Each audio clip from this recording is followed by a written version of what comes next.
Bismillahirrahmanirrahim. Alhamdulillah. Wassalatu wassalamu ala rasulillah wa ala alihi wa ashabihi wa man walah. Wa ashhadu an la ilaha illallah wahdahu la syarika lah. Wa ashhadu anna Muhammadan abduhu wa rasuluh. Allahumma la ilma lana illa ma 'allamtana innaka antal alimul hakim. Allahumma 'allimna ma yanfa'una wa anfa'na bima 'allamtana wa zidna ilman wa ba'd. Ayyuhat tullab, hafizani wa hafizakumullah jami'an. Ini adalah materi ketiga untuk pelajaran nahwu dalam rangkaian kegiatan Pekan Bahasa Arab Madrasah Aliyah Al-Madinah Boyolali. Pada materi sebelumnya telah kita bahas tentang Anwa'ul Jumlah.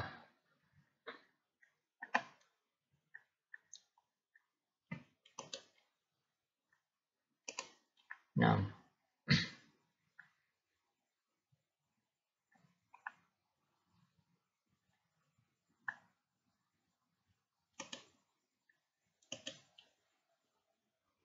Anwa'ul Jumlah,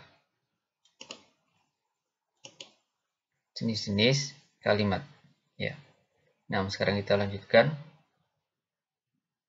tentang isim-isim fil asma'i. Silakan dibuka modulnya. Fil asma, tentang isim-isim.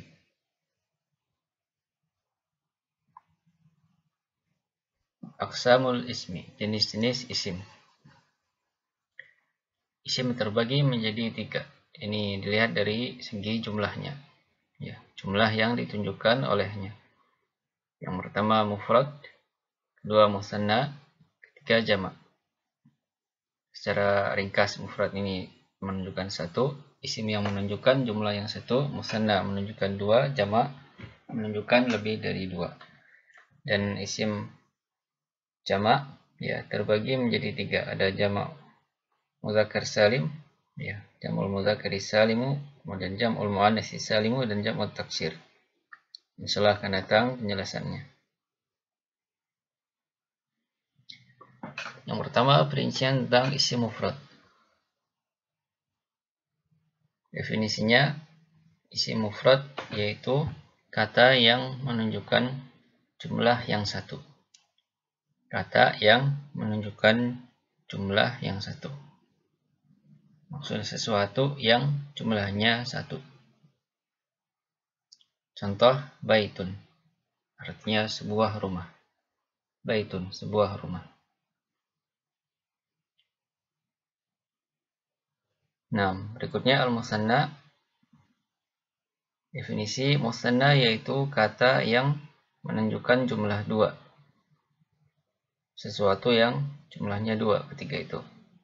Dengan tambahan huruf alif dan nun atau ya dan nun di akhirnya. Dengan tambahan huruf alif dan nun atau ya dan nun di akhirnya.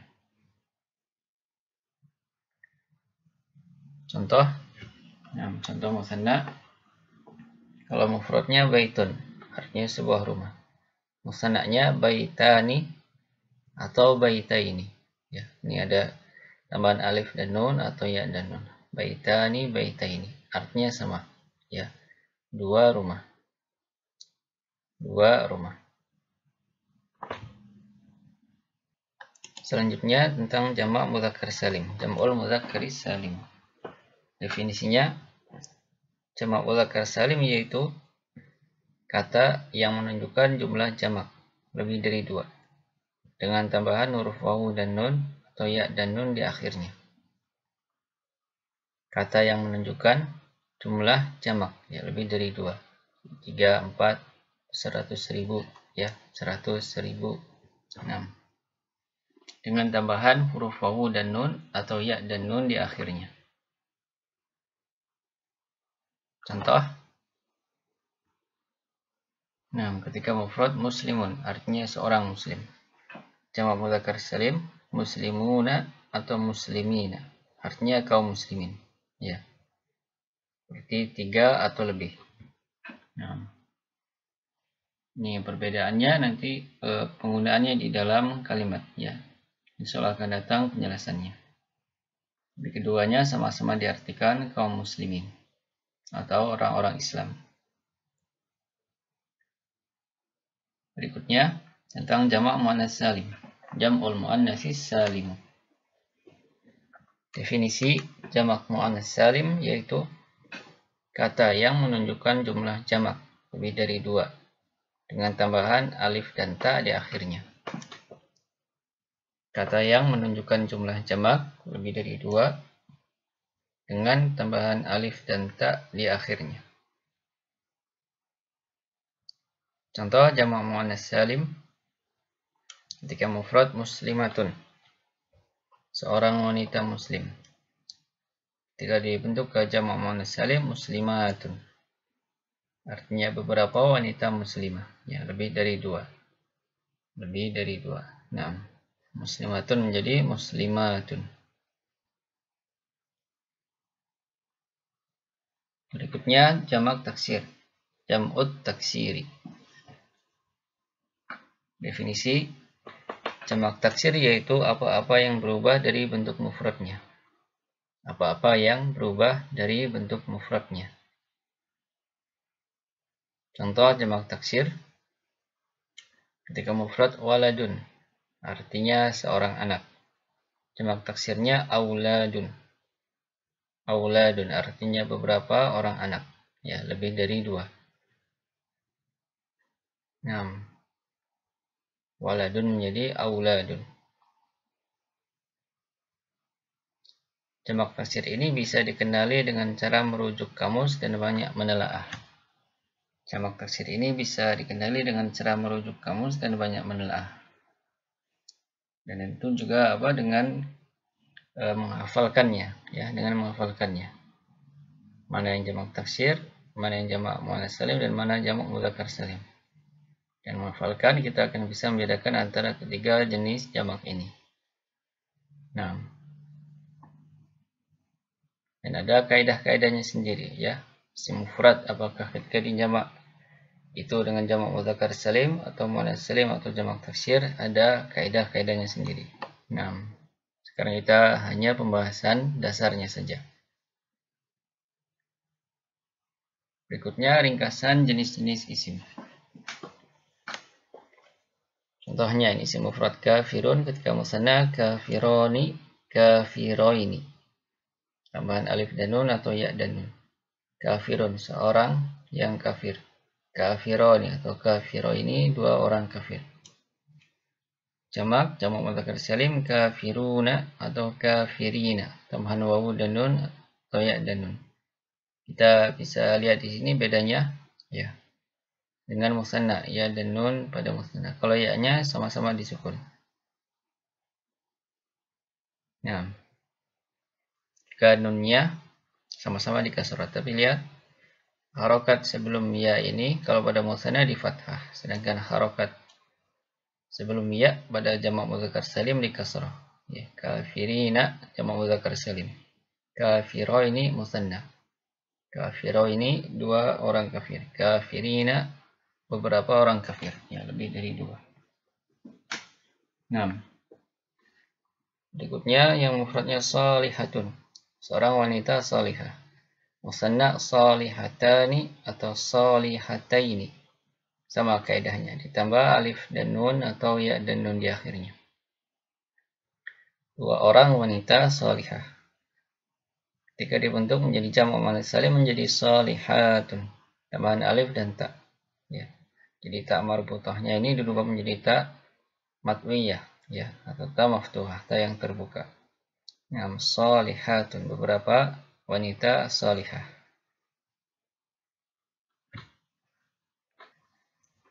Berikutnya waladun. Musannanya waladani atau waladaini. Waladun seorang anak, waladani atau waladaini artinya 2 orang anak. Ketika dijamak menjadi jamak taksir auladun, beberapa orang anak. Nah, berikutnya tentang al-asmaul khamsah. Al-asmaul khamsah. Al-asma artinya isim-isim, ya ini jamak dari ismun atau al-ismu. al-khamsah artinya 5. Jadi al-asmaul khamsah artinya isim-isim yang 5. Definisinya al-asmaul khamsah adalah 5 lafaz berikut. Yang pertama, abuka artinya ayahmu.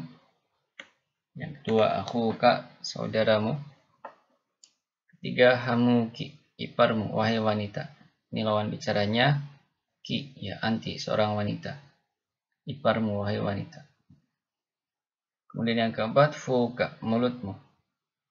Yang terakhir, zu malin pemilik harta. Zu artinya pemilik, malin harta. 6. Al-asmaul khamsah. Ada penjelasan tambahan.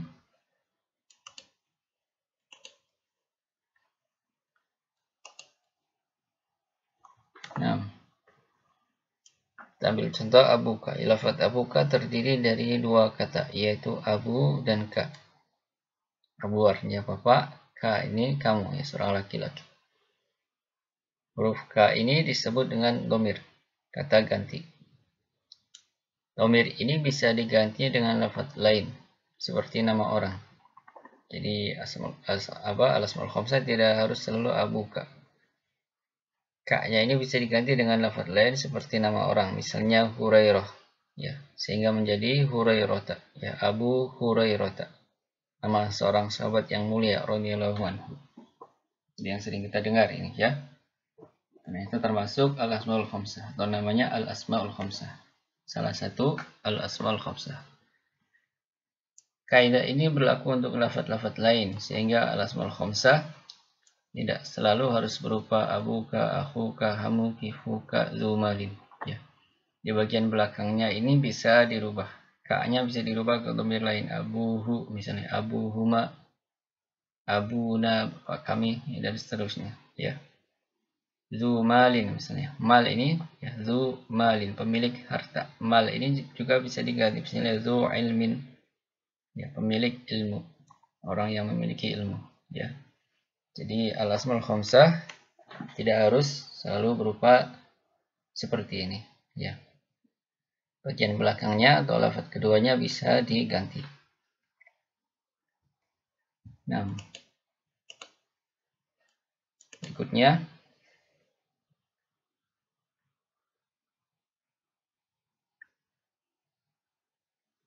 perubahan bentuk lafaz al-asmaul khamsah.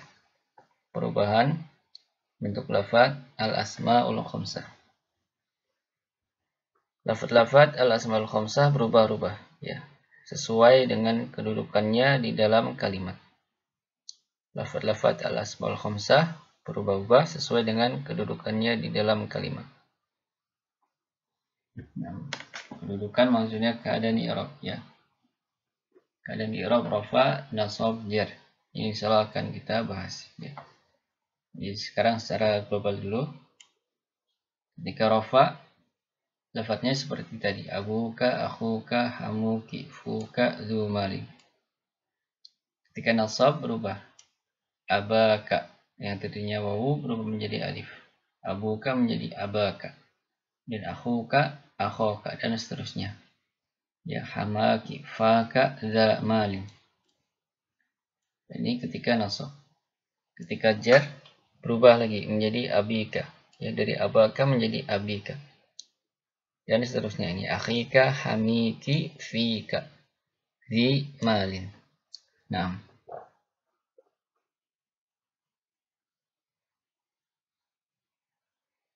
selanjutnya tentang al-ismul maksur, ya, isim maksur. Maksur itu artinya yang diringkas, ya, yang diringkas, qasr. Definisinya isim maksur yaitu setiap isim mu'rab yang akhirnya adalah alif lazimah. Setiap isim mu'rab yang akhirnya adalah alif lazimah. Lazimah artinya tetap. Ya, jadi alif ini tetap berada di belakang isim ini.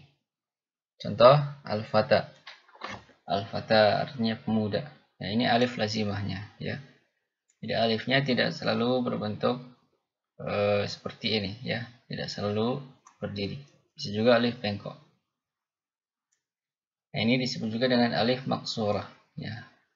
Alif maksurah atau alif layyinah. alif layyinah. Nah, berikutnya beda lagi tentang al-ismul manqus. Isim manqus. Definisi isim manqus yaitu setiap isim mu'rab yang akhirnya adalah ya lazimah, yang huruf sebelumnya dikasrah. Setiap isim mu'rab yang akhirnya adalah ya lazimah, yang huruf sebelum ya ini dikasrah. Contoh al-hadi. Al-hadi artinya pemberi petunjuk. Yang memberi petunjuk. Lihat ini, akhirnya ya lazimah. Ya yang harus selalu ada di akhir isim ini. Sebelum ya ini dikasrah. Ya, huruf dal ini. Kita bisa bedakan dengan isim maksur tadi. Ya, isim maksur diakhiri dengan alif lazimah. Ini tidak ada titiknya di bawah. Dan sebelumnya pasti fathah. Ini, sebelum alif pasti fathah. Kalau isim manqus diakhiri dengan ya lazimah, ada titiknya, dan sebelumnya pasti kasrah. Nah,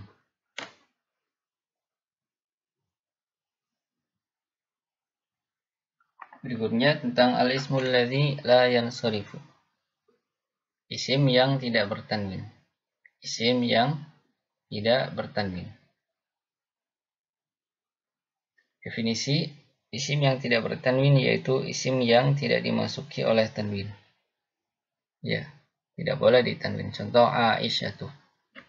Ya, Aisyah istri Nabi Shallallahu Alaihi Wasallam radhiyallahu anha. Jadi ini tidak boleh ditanwin, tidak boleh Aisyatun. Ya, Aisyatu yang benar tanpa tanwin.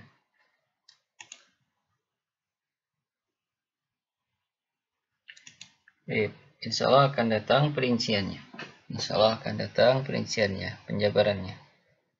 Sekarang secara global dulu ya. Berikutnya tentang al-i'rab wal bina. Al-i'rab wal bina. Pertama tentang al-i'rab. Definisi al-i'rab yaitu perubahan akhir kata dengan sebab masuknya amil. Perubahan akhir kata dengan sebab masuknya amil. Contohnya adalah perubahan kata talibun dalam kalimat-kalimat berikut. Hadza talibun. Ini adalah seorang murid. Ra'aitu taliban. Aku melihat seorang murid. Marartu bi talibin. Aku melewati seorang murid. Nah, atau pelajar bisa juga ya. Lihat ini berubah dari talibun menjadi taliban. Kemudian berubah lagi menjadi talibin. Dari dhammah menjadi fathah. Kemudian berubah menjadi kasrah. Inilah yang disebut i'rab ya, perubahan akhir kata dengan sebab masuknya amil. Apa yang dimaksud dengan amil? Nah, jelasan tambahannya di sini. Ini i'rab yang tadi ya, definisinya. Kemudian amil. Amil yaitu sesuatu yang menyebabkan perubahan akhir kata setelahnya. Sesuatu yang menyebabkan perubahan akhir kata setelahnya. Contohnya adalah lafaz hadza ra'aitu dan bi dalam kalimat berikut. Hadza talibun ra'aitu taliban marartu bi talibin. Ini yang tadi ya. 3 lafaz itulah yang menyebabkan perubahan akhir kata talibun sehingga ketiga lafaz itu disebut dengan amil. Ya ini hadza ra'aitu bi ya huruf ba-nya. Ini contoh amil. Jadi yang menyebabkan perubahan lafaz talibun menjadi taliban kemudian talibin.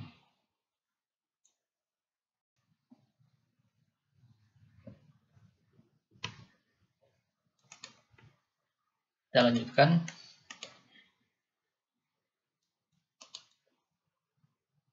Ini tentang i'rab yang tadi ya. Berikutnya tentang al-bina. Definisi al-bina adalah tetapnya akhir kata pada satu keadaan. Tetapnya akhir kata pada satu keadaan. Contoh huwa alladzi.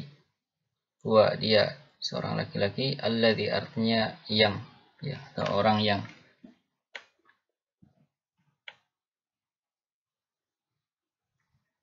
Nah, penjelasan tambahannya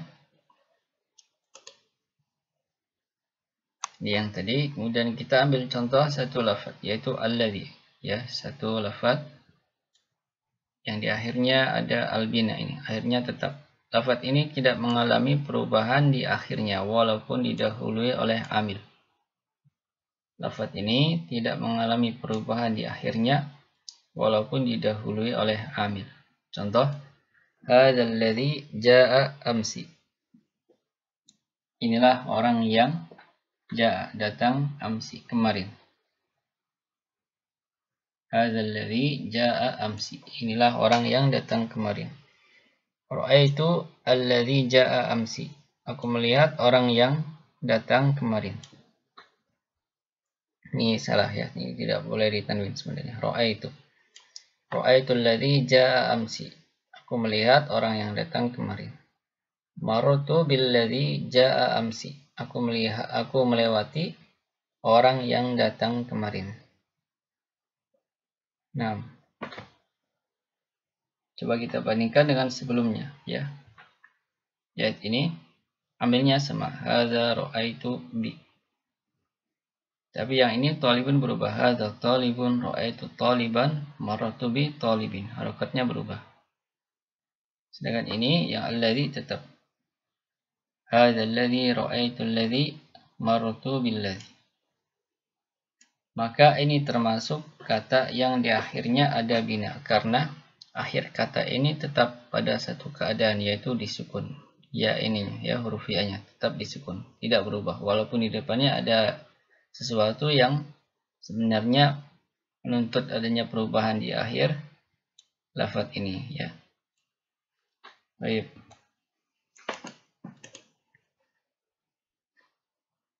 Kita lanjutkan tentang aqsamul i'rab, jenis-jenis i'rab. Jenis-jenis i'rab. Jenis-jenis i'rab ada 4. Rafa, contohnya talibun. Nasab, contohnya taliban. Khafad, contohnya talibin. Khafad ini juga diistilahkan dengan jar, ya. Kemudian jazm, contoh lam yaktub. Lam yaktub ini disukun. Lam yaktub, dia belum menulis. Nah, penjelasan tambahannya di sini.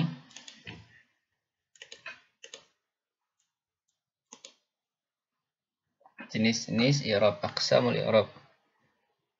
Yang pertama rafa. Definisinya rafa adalah perubahan akhir kata yang dikhususkan tandanya dhammah dan apa-apa yang mengganti dhammah. Perubahan akhir kata yang dikhususkan tandanya dhammah dan apa-apa yang mengganti dhammah. Contoh talibun. Akhir kata ini di dhammah, maka kita katakan bahwa kata ini di rafa atau marfu'.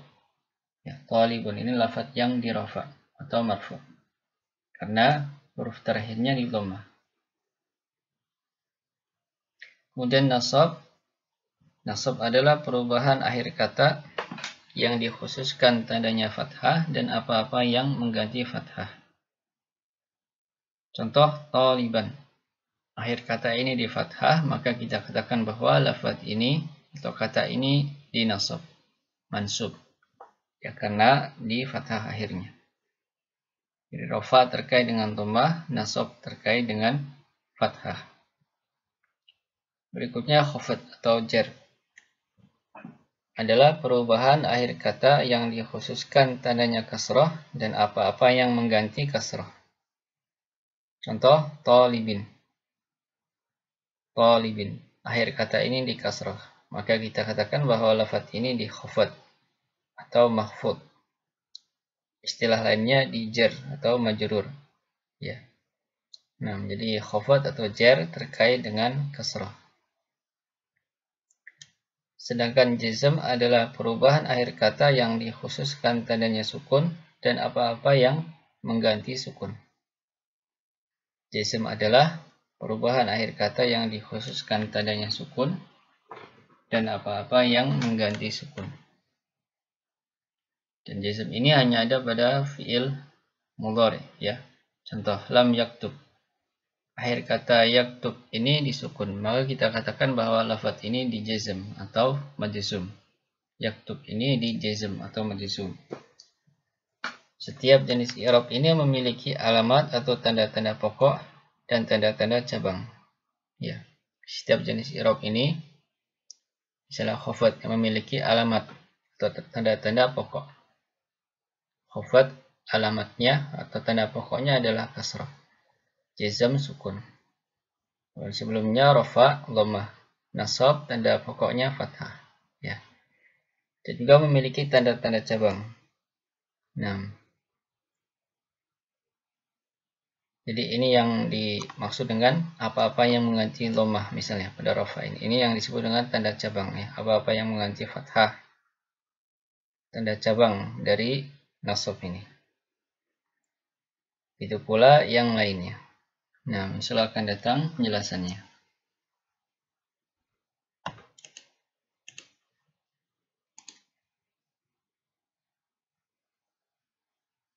Kita lanjutkan. Jenis-jenis i'rab dan tempatnya. Isim-isim dimasuki oleh rafa, nasab, dan khafad. Jadi isim bisa di rafa, bisa di nasab, dan bisa di khafad, tapi tidak bisa dimasuki oleh jazm. Isim tidak di jazm. Ya. Isim itu tidak boleh disukun bagian akhirnya, huruf terakhirnya. Sedangkan fi'il-fi'il dimasuki oleh rafa, nasab, dan jazm, tidak bisa dimasuki oleh khafad. Fi'il-fi'il dimasuki oleh rafa, nasab, dan jazm tidak bisa dimasuki oleh khafad. Fi'il tidak bisa dikasrah, tidak boleh dikasrah bagian akhirnya. Nah, ini gambarnya, diagram Venn. Misalnya ini isim, maka dia bisa di rafa, nasab, dan khafad. Kalau ini fi'il, dia bisa di rafa, nasab, dan jazm. Di perbedaannya, khafad ini kekhususan isim, hanya isim yang bisa di khafad, ya, yang bisa di kasrah huruf terakhirnya. Dan jazm ini kekhususan fi'il, hanya fi'il yang bisa disukun huruf terakhirnya. Nah, ini yang bisa disampaikan pada materi kali ini. Insyaallah kita akan lanjutkan pada materi berikutnya. Naktafi bihadzal qadar. Wa sallallahu wa sallama ala Muhammad wa ala alihi wa sahbihi wa sallam. Subhanakallahumma wa bihamdik asyhadu an la ilaha illa ant astaghfiruka wa atubu ilaik.